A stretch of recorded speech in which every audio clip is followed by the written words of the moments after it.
किसान भाइयों नमस्कार। कृषि समाचारों में आपका स्वागत है। मवेशियों को संक्रामक रोग से मुक्ति दिलाने के लिए पशुपालन विभाग की ओर से 10 अक्टूबर से शुरू हुआ घर घर जाकर टीकाकरण अभियान 15 नवंबर तक चलेगा।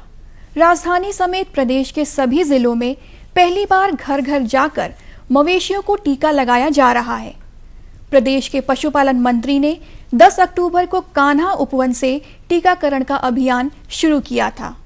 राजधानी समेत प्रदेश के 2200 पशु चिकित्सालयों और 2595 सेवा केंद्रों के माध्यम से करीब 4 करोड़ मवेशियों को टीका लगाने का लक्ष्य रखा गया है। अब तक 26 लाख मवेशियों का पंजीकरण हो चुका है। 2 पशुधन प्रसार अधिकारी, 2 चतुर्थ श्रेणी कर्मचारियों के साथ ही 1 पशु चिकित्सक के साथ 5 सदस्यीय टीम बनाई गई है। टीकाकरण के दौरान सभी पशुपालकों को मवेशियों की सुरक्षा के लिए हेल्थ कार्ड भी दिया जाएगा। रासायनिक कीटनाशक दवाइयों का फसलों पर कुप्रभाव पड़ रहा है। दवाइयों का असर फसल में लगने वाले शत्रु कीट के साथ मित्र कीटों पर भी पड़ रहा है, जिससे फसलें खराब हो रही हैं। इसका दुष्प्रभाव अनाज पर पड़ रहा है। प्रदूषित अनाज से शरीर में कई तरह की बीमारियां पनप रही हैं। इसलिए किसानों को रासायनिक दवाओं का प्रयोग न करके जैविक खाद का प्रयोग करना चाहिए। मॉनसून की पर्याप्त वर्षा न होने से बेहाल किसानों पर हुदहुद की मार भारी पड़ी है। खासतौर से बनारस, गोरखपुर, इलाहाबाद व लखनऊ मंडल में नुकसान अधिक होने के आसार हैं। तेज हवाओं के साथ लगातार वर्षा से धान, बाजरा, ज्वार एवं मक्का जैसी फसलों के जमीन पर गिर जाने से उत्पादन प्रभावित होने का खतरा बड़ा है। वहीं आलू की बुआई को तैयार खेतों में पानी भर जाने से अगैती फसल लेने वाले किसानों की बेचैनी बढ़ी है। हुदहुद से फसलों को हुए नुकसान के आकलन में कृषि विभाग जुटा है।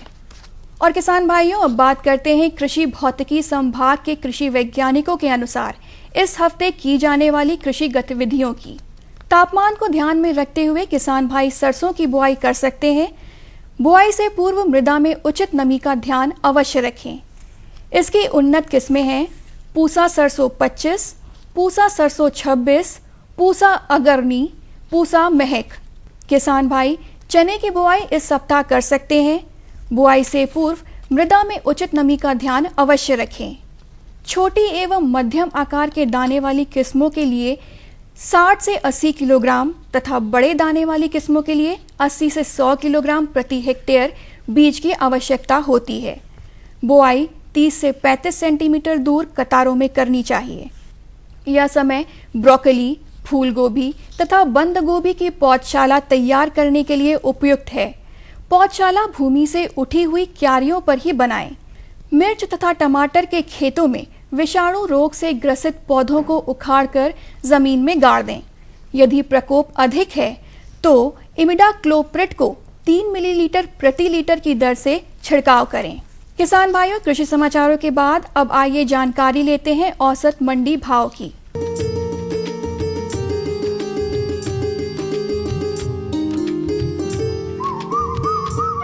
धान शाहजहांपुर की मंडी में रुपए 1100, सीतापुर की मंडी में रुपए 1361, तिलहर में 1070 रुपए और हरदोई में 1370 रुपए प्रति क्विंटल के हिसाब से बिका।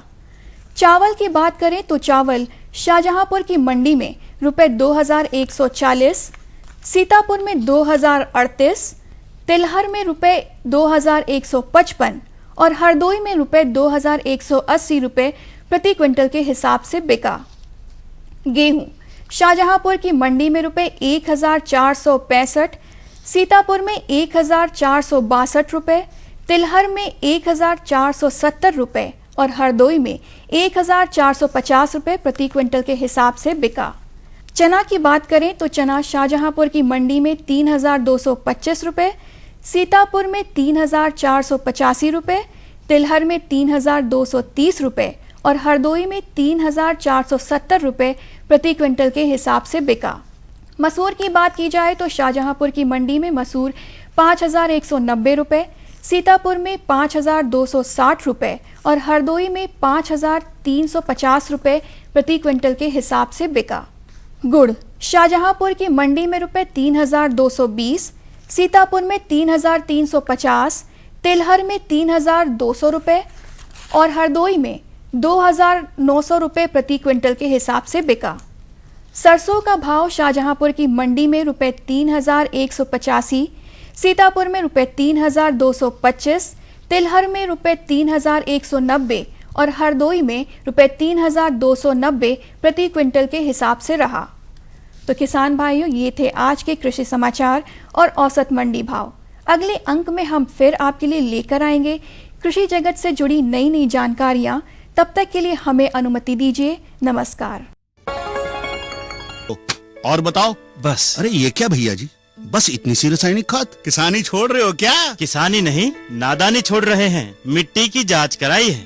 अब तो लालाजी जितनी जरूरत है उतने ही उर्वरक खेत में डालेंगे। हाँ, किसान भाई आज ही अपने जिले की नजदीकी भूमि परीक्षण प्रयोगशाला में मिट्टी की जांच जरूर करवाएं और मिट्टी में पोषक तत्व, नमी व पौधे के विकास को देखते हुए केवल जरूरत के अनुसार ही पोषक तत्व डालें। और हाँ, मिट्टी में गंधक, जस्ता, बोरोन जैसे सूक्ष्म पोषक तत्वों का पता लगाना भी न भूलें।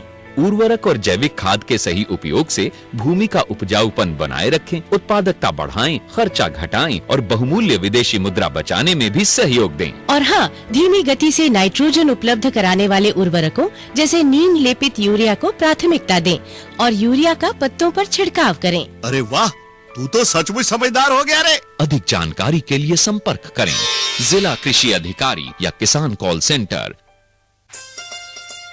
अम्मा खाना दे दो ना। सबर कर गोलू, अभी दाल नहीं गली है। तू फिक्र ना कर गोलू की अम्मा, अब की बार अपनी दाल खूब गलेगी। क्या मतलब जी? अब की बार NFSM के तहत दाल की पैदावार को बढ़ाने के तरीकों को दिखाने के लिए देश में 1000 क्षेत्र चुने गए हैं, जिसमें हमारा इलाका भी आ गया है। पर इससे हमें क्या फायदा? हमें 5 एकड़ खेती के लिए खाद और कीटनाशक के अलावा बढ़िया बीजों की एक मिनी किट भी मिलेगी। इतनी दाल का करेंगे क्या जी? अरे भगवान, सरकार ने दलहन का समर्थन मूल्य भी खूब बढ़ा दिया है और इनकी खरीद का भी पूरा इंतजाम कर लिया है। इससे आमदनी बढ़ेगी और फिर हमारा गोलू अच्छे स्कूल में जाकर के कृषि वैज्ञानिक बनेगा। हाँ शामू भैया, सरकार कह रही है पूर्वी भारत में भी दूसरी हरित क्रांति आएगी। अरे ये तो पंजाब और हरियाणा में हुआ था, यहाँ तो अनाज की पैदावार अब भी कम है। सरकार की बातों में कुछ तो दम होगा। आखिर यहाँ बारिश 3 गुना होती है। चलो वैज्ञानिक का नंबर मिलाते हैं। अरे वाह, आ गए। नमस्ते सरपंच जी। हाँ भाई, उपजाऊ जमीन की कीमत को पहचानो।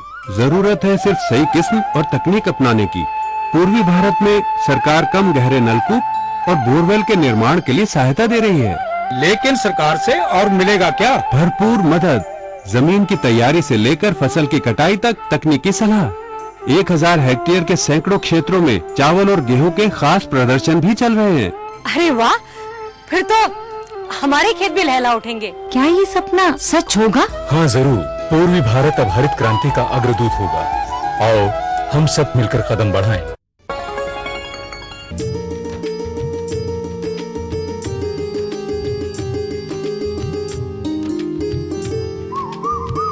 कृषि समाचार के बाद कृषि दर्शन के सजीव फोन इन कार्यक्रम में आप सभी का स्वागत है। बहनों भाइयों, हम आपको बता दें कि आज हम सभी लोग विश्व खाद्य दिवस मना रहे हैं और इस दिवस को मनाने के पीछे उद्देश्य है भुखमरी उन्मूलन और सभी को खाद्य सुरक्षा प्रदान करना। बहनों भाइयों, इस वर्ष विश्व खाद्य दिवस की जो थीम है वो खाद्य पदार्थों को स्थायित्व प्रदान करने की थीम है। तो ये तो जानकारी थी विश्व खाद्य दिवस के बारे में। अब हम आपको बता दें कि आज के हमारे सजीव फोन इन कार्यक्रम का विषय है कृषि में सामायिक कार्य। और इस विषय पर जानकारी देने के लिए आज हमारे बीच में उपस्थित हैं रायबरेली के उप कृषि निदेशक डॉक्टर अजय कृष्ण जी। डॉक्टर साहब, आपका स्वागत है। बहनों भाइयों, इससे पहले कि हम डॉक्टर साहब से जानकारी प्राप्त करें, हम आपको बता दें कि हमारी सभी फोन लाइनें खुल चुकी हैं। आप सीधे हमारे विशेषज्ञ से संपर्क कर सकते हैं और इसके लिए आप हमारे फोन नंबर नोट करें। हमारे फोन नंबर है 0522 22 88 698। दूसरा नंबर है 0522 22 0 5756। एक टोल फ्री नंबर भी नोट कर लें, 1800 180 5233। बहनों भाइयों, जब भी आप हमें फोन करें तो अपनी टीवी की आवाज जरूर धीमी कर लें ताकि आपकी आवाज हम तक स्पष्ट रूप से पहुंच सके। तो आइए रुख करते हैं अपने विषय की ओर और जानकारी प्राप्त करते हैं कृषि में सामयिक कार्यों के बारे में। डॉक्टर साहब, सबसे पहले हम ये जानना चाहते हैं, इस समय जो वर्तमान समय में हम हमारे किसान भाइयों को किस तरह के कृषि कार्य करने हैं? यह समय कृषि कार्यों के लिए अत्यंत ही महत्वपूर्ण है तथा किसान भाइयों के लिए अत्यंत ही व्यस्तम भी है। यह जो समय है ये रबी फसलों के आगमन का सूचक है तथा खरीफ फसलों के प्रस्थान का सूचक है जी। इस समय किसान भाई एक तरफ तो जो खरीफ में फसल बोई गई थी, धान, मक्का, ज्वार और बाजरा, इनकी कटाई कर रहे हैं तथा दूसरी तरफ जो हमारी फसलें रबी की हैं उनकी बोने की तैयारी के लिए खेत की तैयारी कर रहे हैं। साथ ही साथ उनके निवेश की व्यवस्था कर रहे हैं, यथा जो हमारी रबी की मुख्य फसलें हैं चना, मटर, मसूर, सरसों, गेहूं, ज्वार, जौ आदि की। डॉक्टर साहब, बनारस से हमारे एक दर्शक फोन लाइन पर हैं। हेलो। हाँ सर। हाँ जी, बताएं आप क्या समस्या है आपकी? सरसों की कौन सी किस्म अच्छी होती है जी? एक बार फिर से बताएं। सरसों की कौन सी किस्म अच्छी होती है? सरसों जो हमारी काले रंग की सरसों आती है जी, वो वरुणा ले लें आप, रोहिणी ले लें, वरदान ले लें, ये सारी प्रजातियां हमारी अच्छी हैं और इनका जो बीज का दर आता है 4 से 5 किलोग्राम प्रति हेक्टेयर का। और दूरी इसमें ध्यान रखें, पौधे से पौधे की दूरी को जरूर कर दें, क्योंकि किसान भाई लाइन से अगर पंक्ति से पंक्ति बोएंगे तो 45 सेंटीमीटर की दूरी रहेगी और जो हमारी खाद उर्वरक की मात्रा होगी वो 120 किलोग्राम नाइट्रोजन, 60 किलोग्राम फास्फोरस और 40 किलोग्राम पोटास होगी। अगर किसान भाई आप ये कार्यक्रम इसको इस ढंग से बुआई करेंगे तथा इसके साथ ही साथ जो सबसे महत्वपूर्ण है वो बीज शोधन अवश्य करें। बीज शोधन के लिए आपके पास कार्बेंडाजिम है 2 ग्राम प्रति किलोग्राम बीज की दर से, इसके अतिरिक्त 2.5 ग्राम प्रति किलोग्राम बीज की दर से थीरम का प्रयोग करें और फास्फोरस की बेहतर उपलब्धता के लिए अगर आप फास्फेटिका राइजोबियम कल्चर का प्रयोग करेंगे तो निश्चित रूप से आप जो फास्फोरस दे रहे हैं जिसका पौधे मात्र 30% 40% उपयोग कर रहे हैं उसका ज़्यादा से ज़्यादा उपयोग होगा और इस तरीके से आप डीएपी या जो महत्वपूर्ण आपका फास्फोरस है इसको कटौती भी कर सकते हैं। मतलब प्रजातियों के साथ साथ आप किस तरह से बुआई कर रहे हैं उससे पहले बीज शोधन भी आपको करना है, इन सब बातों का बहुत ध्यान रखें। डॉक्टर साहब, ये अभी अचानक जो बारिश हो गई इससे हमारी धान की फसल को थोड़ा नुकसान हुआ है, तो किस तरह से अब हमारे किसान भाइयों को क्या करना है, कौन सी बात ध्यान में रखनी है?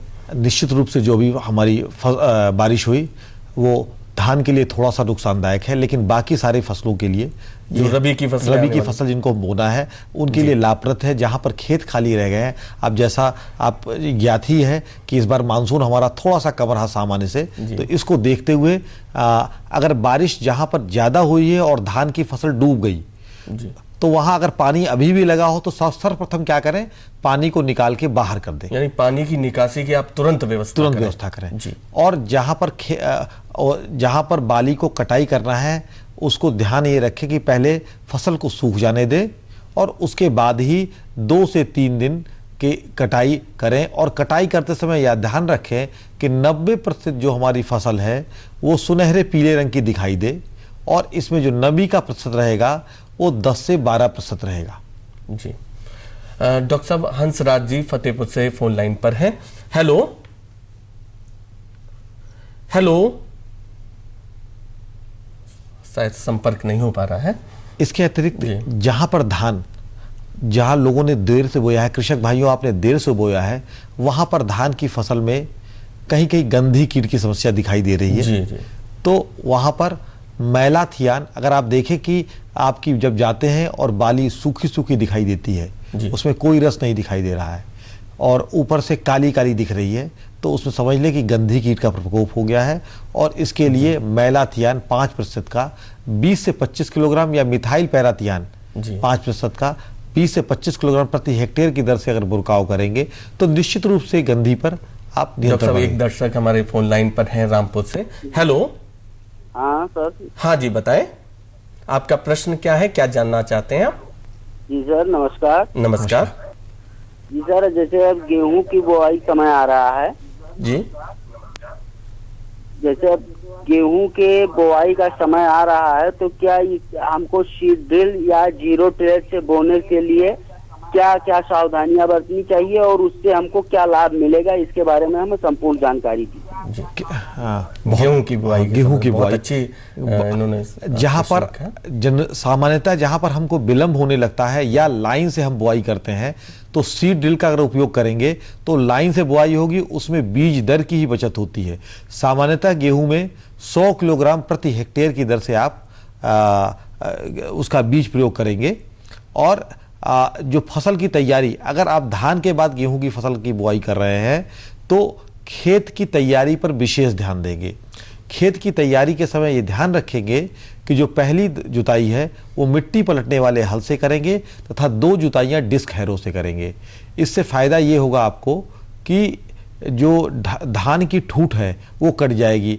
और इसके साथ ही साथ अगर 40 किलोग्राम यूरिया या 20 से 25 किलोग्राम नत्रजन तत्व के रूप में देंगे तो ये भली भांति उस पर सड़ जाएगा और आपका खेत भली प्रकार तैयार हो जाएगा। सीड ड्रिल से हमने बताया आपको पंक्ति से बुआई होगी। पंक्ति से बुआई होने में ये क्या है कि सूरज की रोशनी अच्छी मिलती है, जो आपके कीड़े हैं वो जनरली नहीं लग पाते क्योंकि नीचे तक चिड़ियों की पहुंच होती है, हमको दिखाई देता है। और जो एरेशन है, जो हमारा हवा का आवागमन है, वो भी बेहतर होता है। अच्छा डॉक्टर साहब, एक बात हम ये जानना चाहेंगे कि अरहर की हमारी जो फसल है उसमें कुछ कीटों की समस्या किसान भाइयों को इस समय आ रही है, तो उन पर कैसे नियंत्रण करें? अरहर की फसल जो हमने जल्दी वाली लगाई थी, जो ICPL 151 है, UPAS 120 है, जिसको हमने मई जून में लगा दिया था और नवंबर में काटते हैं जी, तो उसमें नवंबर या दिसंबर में काट लेते हैं।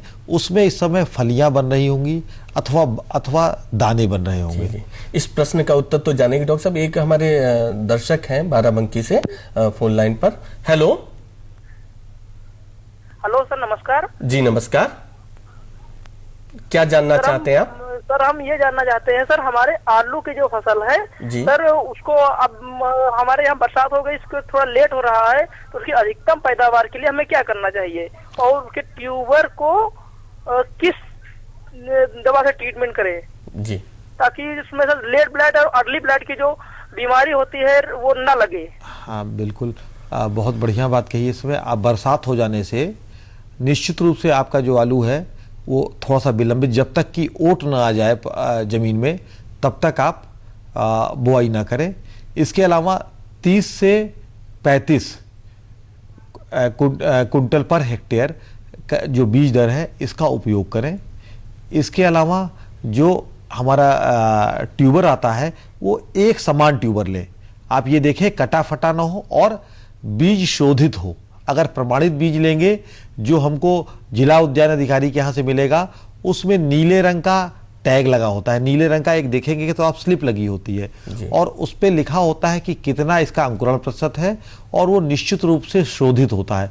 अगर ऐसे बीज की बुआई करेंगे तो उपज अच्छी होगी। दूसरा, जो आपके शस्य जलवायु क्षेत्र है उसमें जो हमारी प्रजातियां हैं, या चिप्सोना है, चिप्सोना 1 है, चिप्सोना 2 है, कुफरी बादशाह है, कुफरी चमत्कार है, अगर इन प्रजातियों की बुआई करेंगे और हम जो बीज जो पंक्ति से पंक्ति की दूरी और पौधे से पौध की दूरी बराबर रखते हुए पंक्ति में बुआई करेंगे तो निश्चित रूप से आपको उपज 200 से 250 कुंटल प्रति हेक्टेयर मिलेगी। जी डॉक्टर साहब, हम लोग अरहर में फली छेदक की पहले एक फोन ले लेते हैं। शोभित शुक्ला जी हैं हरदोई से। हेलो। हेलो। हाँ जी शोभित जी, क्या जानना चाहते हैं आप? जी सर ये हेलो। हाँ जी बताएं, क्या जानना चाहते हैं? जी सर, हम ये जानकारी चाहते हैं कि ये चने की फसल जो करें तो कैसे करें? हाँ, चने की फसल बहुत समसामयिक कि चने की फसल का बोने का ये बिल्कुल उपयुक्त समय है शोभित जी। और 15 अक्टूबर के बाद चने की बुआई आप शुरू कर दें। ये देख लें कि बरसात हुई है। अगर हरदोई में भी बरसात ज़्यादा हुई है तो खेत की तैयारी भली भांति करके जब तक ओट आ जाए उसके बाद ही बुआई करें। और चने की हमारे पास बहुत सारी प्रजातियां हैं जी, जैसे अपने इस क्षेत्र में हरदोई के अवरोधी, संस्तुत प्रजाति अवरोधी, चमत्कार जी, गुजरात चनाचार जी, ये सारी प्रजातियां आपको हमारे कृषि विभाग के बीज, जो हमारा कृषि विभाग का बीज गोडाउन है, वहां से मिल जाएगा। वहां पर सारे के सारे जगहों पर बीज पहुंच चुका है। मतलब प्रमाणिक बीज का ही प्रयोग करें अगर आप सबसे पहला जो हमने कहा ये जो प्रजातियां कही, और दूसरी जो कहा कि प्रमाणित बीज का प्रयोग करें। तीसरा, चने में बीज शोधन ट्राइकोडर्मा 4 ग्राम प्रति किलोग्राम बीज की दर से करें, अथवा अगर रासायनिक कर रहे हैं तो कार्बेंडाजिम 2 ग्राम प्रति किलोग्राम बीज की दर से, अथवा थीरम। डॉक्टर साहब, एक दर्शक हमारे फोन लाइन पर हैं। हेलो हेलो हेलो, हाँ जी, क्या जानना चाहते हैं आप? हाँ जी, मैं संजय शुक्ला बोल रहा हूँ, टेलीविजन होता है। हाँ जी, नमस्कार। हाँ संजय, मैं ये जानना चाहता हूँ मसूर की सबसे अच्छी वेरायटी कौन सी है? मसूर की इसमें DPL 62 करके प्रजाति आती है। अच्छा, DPL 62। ये हमारी जो हमारा ये ICR का भारतीय कृषि अनुसंधान परिषद का दलहन अनुसंधान संस्थान कानपुर में स्थापित है, वहां से है। वैसे तो बहुत सारी हैं, लेकिन इस प्रजाति को बोएंगे तो निश्चित रूप से उपज अच्छा मिलेगा। लेकिन यहाँ भी ध्यान ये रखें कि प्रमाणित बीज का प्रयोग करें। दूसरा, पंक्ति में बुआई करें। तीसरा, जो उर्वरकों का प्रयोग मृदा परीक्षण के आधार पर करें, और इसमें राइजोबियम कल्चर का प्रयोग अवश्य करें। राइजोबियम कल्चर 10 किलोग्राम का जो हमारा 200 ग्राम का पैकेट आता है, वो 10 किलोग्राम बीज के लिए पर्याप्त होता है। डॉक्टर साहब, इलाहाबाद से हमारे एक दर्शक फोन लाइन पर हैं। हेलो हेलो, नमस्कार सर। जी नमस्कार, बताएं आप क्या जानना चाहते हैं? जी सर, अभी हमने लगभग 10 दिन पहले राई की फसल बोई थी, बारिश में सारी बेकार। कौन सी फसल बोई थी आपने? आलू की फसल। हाँ जी, तो थोड़ा सा आपने जल्दी बो दिया था जी, लेकिन ठीक है। अब इसमें पूछना क्या चाहते हैं आप, जरा सा मुझे बताएं। तो मतलब अब उसमें कौन सी फसल बोई जाए, क्योंकि उस तरफ दोबारा पानी तो वैसे नहर वहर तो है नहीं इस तरफ, अब जिस तरफ हमने बोया थी राई। नहीं, अभी भी खेत में पानी है क्या? जरा सा कृष्णपाल सिंह साहब ये बताएं कि खेत में पानी है क्या अभी? हेलो, इस समय आपके खेत में पानी है क्या? इस समय भरा हुआ? हाँ सर, इस समय है। तो देखिए, आपने अगर पूरा उर्वरकों का पूरा उर्वरक प्रयोग कर लिया है, तो इस दशा में अगर आलू की फसल दोबारा नहीं लेनी है तो गेहूं की फसल ले, क्योंकि लगभग आपने 180 किलोग्राम नत्रजन में 90 किलोग्राम नत्रजन का प्रयोग कर लिया होगा, है ना जी? कृष्णपाल सिंह जी, आप मेरी बात संपर्क कट गया उनसे। हाँ, तो इतना प्रयोग कर रहे होंगे, तो इस दशा में जो सबसे उपयुक्त हमारा होगा वो गेहूं की फसल लें। और ध्यान ये रखना है, जब तक ये पानी आपके खेत से निकाल दें बाहर, और ओट आने पर, मतलब ओट आने पर ही जुताई करते हुए, और गेहूं की फसल ले। गेहूं की फसल की जो प्रमुख प्रजातियां हैं वो DWR 17, PBW 550, PBW 502, ये प्रमुख प्रजातियां हैं। और इनको आप देख लें, जो इलाहाबाद में हमारे जो कृषि विभाग का बीज गोडाउन है, उनमें प्रमाणिक बीज, वहां प्रमाणित बीज। डॉक्टर साहब, नंद स्वरूप मिश्र जी बाराबंकी से फोन लाइन पर हैं। हेलो हेलो, नमस्कार सर, मैं नंद स्वरूप मिश्रा, बाराबंकी गांव बसोली पड़ता है। मैं जानना सर ये चाहता हूँ कि जब हम बीज लेने जाते हैं तो हमें 3 प्रकार का बीज बताया जाता है। एक तो फाउंडेशन बीज, दूसरा सर्टिफाइड बीज, तीसरा प्रमाणित बीज। तो हम ये तीनों की क्वालिटियां जानना चाहते हैं कि कौन सी किस किस्म का बीज है, इससे हम बढ़िया पैदावार। हाँ मिश्रा जी, बाराबंकी से बहुत। लेकिन जो आपने कहा सर्टिफाइड सीड और प्रमाणित बीज, ये दोनों एक ही हैं। अच्छा। 3 तरीके का जो बीज होता है, पहला होता है ब्रीडर, जिसको कहते हैं अभिजनक बीज जी। दूसरा होता है आधारीय बीज, तीसरा होता है प्रमाणित बीज जी। जो अभिजनक बीज होता है, वो जो ब्रीडर होता है संबंधित, उसके द्वारा तैयार किया जाता है, और वहां से वो कृषि विश्वविद्यालयों से राजकीय कृषि फार्मों को देते हैं, और राजकीय कृषि फार्मों पर फाउंडेशन मतलब आधारी बीज तैयार होता है, जिस पर सफेद रंग का टैग लगता है। और आधारी बीज का जो संस्तति होती है वो होती है प्रमाणित बीज, जिसमें आप देखेंगे कि नीले रंग का टैग लगा होता है। तो आपको अगर फसल को बोना है, इस समय तो हमारा जो सबसे बढ़िया फसल माना जाता है वो प्रमाणित बीज, क्योंकि ये आपके लिए ही बना है, ये सस्ता है। प्रमाणित बीज जो हमारे किसान भाइयों के लिए बना हुआ है, किसान भाइयों के लिए बना हुआ है। और जो प्रमाणित बीज होता है ये इसका बीज शोधन भी जो जहां से जो संस्था कर रही है वो बीज शोधित करके देती है। बीज शोधन से फायदा यही होता है कि वो आपकी आने वाले बीमारियों से, कीड़ों से रक्षा करता है।